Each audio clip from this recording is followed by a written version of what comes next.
一肚子牢骚却不敢说出来。再看段庭轩，二爷就知道他老哥要干什么了，这分明是把担子扔给自己，讨好去抚慰妻心，在大嫂面前求表现，奸诈，太奸诈，假公济私，不分轻重，枉为人兄，枉为人臣。段二爷在心里愤愤骂着，却也不敢耽误了，忙命护院们上前捆人。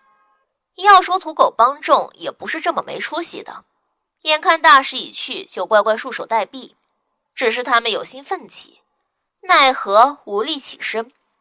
段庭轩这厮真是名不虚传的心黑手狠，一把折扇专门敲在关节和穴位上，以至于匪徒们没有一个受了致命伤，却是哼哼唧唧全都爬不起来。眼看凶匪们被捆成一串粽子，安排在墙边下蹲着，普山寺的和尚和安平侯府的下人们终于将心放进了肚子里。和尚们也就罢了，日日修行念经不是白做的，虽然不能心如止水，但表面上却都是云淡风轻。此时善后的善后，打扫的打扫，除了住持和几个高僧留下，其他人都各自回到自己的岗位上继续忙碌。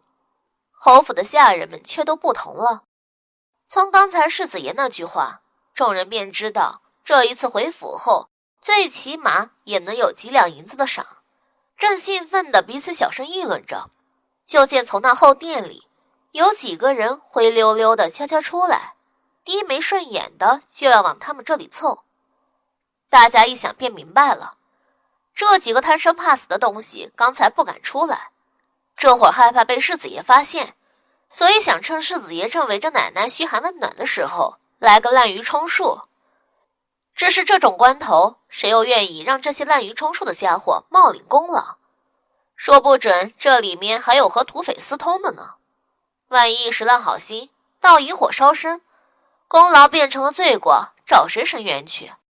于是所有人都同仇敌忾的和那几人拉开了距离。更有脾气火爆、嘴巴刻薄的婆子气势汹汹地问道：“你们刚才不出来死战，躲在里面是想着投敌活命吧？这会儿却又出来干什么？看着爷来了，害怕受罚了吗？”那几个人脸色立刻就变得一片煞白，他们的确就是仗着素日里在府中八面玲珑，也没得罪过人，因为这一次仍能像从前一样能混过关，就算有人心里不忿，也不会贸然戳穿来得罪自己。却不知这里所有战斗过的人都是经历了一场死里逃生，这份功劳是用性命换来的，哪肯容忍贪生怕死的家伙混进来。果然，听见这边嘈杂声，段庭轩就看过来，不用问，只听见几声议论和分辨，小侯爷便明白怎么回事了，当即便是脸色铁青，牵着苏暖暖的手走过来，沉声道：“你们几个，刚才连夫人都出来了，你们却躲在里面，想干什么？”“世子爷饶命啊！奴婢们一时胆怯。”几个媳妇就一起跪了下来，恐惧的身子都颤抖了，涕泪横流。这时候他们也不敢狡辩，所以话只说了一半，便再也说不下去，只是不停地磕头，一边痛哭道：“奴婢们知道错了，再也不敢了，世子爷饶命啊！”“廷爷，把这几个奴才一起捆了，回府里乱仗打死。”段庭轩冷酷地下了命令，让身旁苏暖暖猛然就瞪大眼睛，不敢置信地转头看着他。这一刻，他觉着身边这个熟悉的人竟是如此陌生，陌生的令他骨肉生寒。段廷业和其他下人，包括静娘在内，却都是一副理所当然的表情，仿佛早就知道会是这么个结局。这些奴婢并不是因为贪生怕死而被段庭轩下令杖毙，是因为他们抱的心思。想也知道，他们为了活命，肯定打着以身试敌的主意。这样奴婢就是败坏侯府门风，抓不到也就罢了，抓到了必死无疑。不如此，不足以维持侯府门风和清誉。段廷烨答应一声，就有几个婆子跳出来，挽着袖子要去绑这几个颇有姿色的媳妇，面上还隐隐透着兴奋。这就是人性，他们刚刚可以为了自己和苏暖暖去和凶匪拼命，此时要对自己人下手，却也没有任何联系，一下子就从忠心护主的义仆变成了鱼眼睛的凶狠婆子。等等！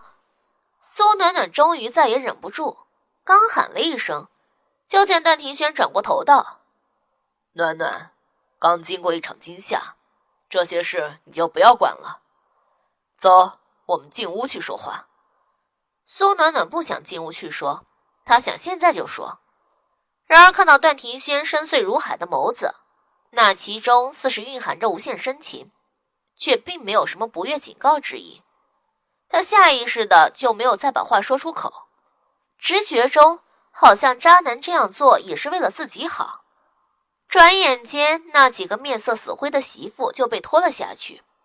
这里苏暖暖和段庭轩回到僧房，苏暖暖也顾不上追问段庭轩怎么会来得这么快，直接拉着他的袖子就低叫道：贪生怕死，男人之常情，他们虽然没有出来战斗，可罪不至死。段庭轩，你不能造这个孽。段庭轩认真看着他，轻声道：暖暖，你应该明白，他们的取死之道不是因为贪生怕死，而是他们存了委身投敌的心思。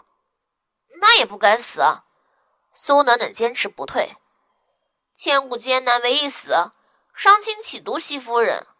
西夫人改嫁楚文王，上有王维为她辩解。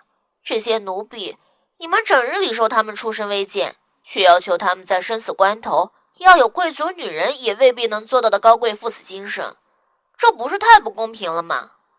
段庭轩沉默良久，忽地开口轻声问道：暖暖，你到底是谁？明明是轻如羽毛的一句话，甚至若是不认真听，都可能听不清。然而此时落在苏暖暖耳里，却不至于在他头上打响了一个焦雷。极度的慌乱涌上心头，苏暖暖却倔强咬着嘴唇，死瞪段庭轩，不说话也不肯示弱。两人沉默相对，气氛突然凝重。慢慢的，苏暖暖眼中的防备和坚持就转变成了无奈。哼，果然自己还是没有穿越前辈们的本事啊。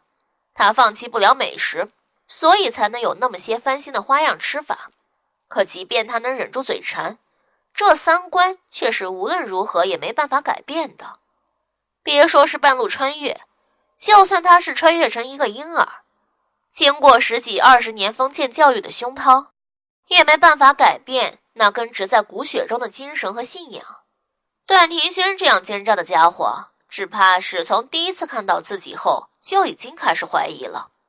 不过是为了一些不知名的原因，所以从来没有宣之于口。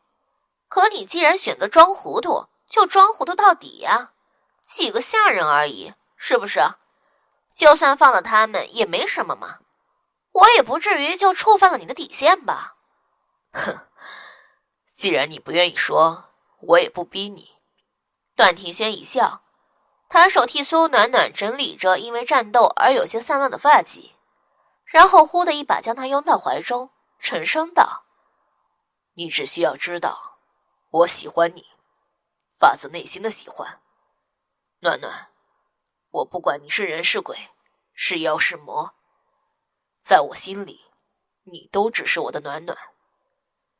我感谢上天能够让你来到我身边，这是我23年生命中上天对我最大最贵重的恩赐。苏暖暖身子有些僵硬，被戳穿之后，紧接着就是这样热辣辣的表白，节奏转换的让他根本无法思考，只能依照本能的喃喃道：可是段庭轩，我不能爱你，不能爱。唉，我知道。段庭轩叹了口气，虽然从不肯去深想苏暖暖的身份，但他那日常生活中时而流露出的和这个时代的人截然不同的思想，也让他一点点地了解了这个女人。只要自己还有3妻4妾，对方就不会委身于自己。然而段庭轩做不到一心一意，不是做不到，而是他不能做。他的妻妾或许有这样那样的毛病，然而那也都是把终身托付给自己的清白女儿家。他的爱如今自私的只能在暖暖一个人身上流连，已经是对其他人的不公，又怎能忍心在他们没有犯错的情况下将他们休弃出府，让他们名声扫地，甚至一命呜呼？他真的做不到。对于我来说，这是个好消息。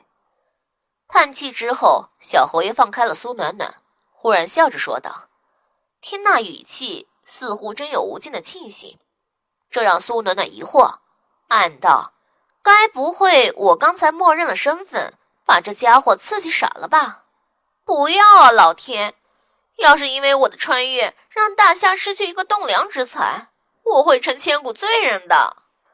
别担心，我没有疯，更没有傻。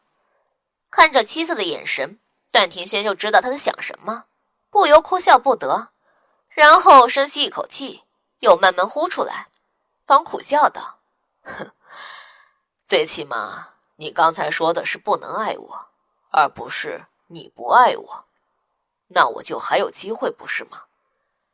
不管多少年，也许我就还有等到你的机会呢，暖暖。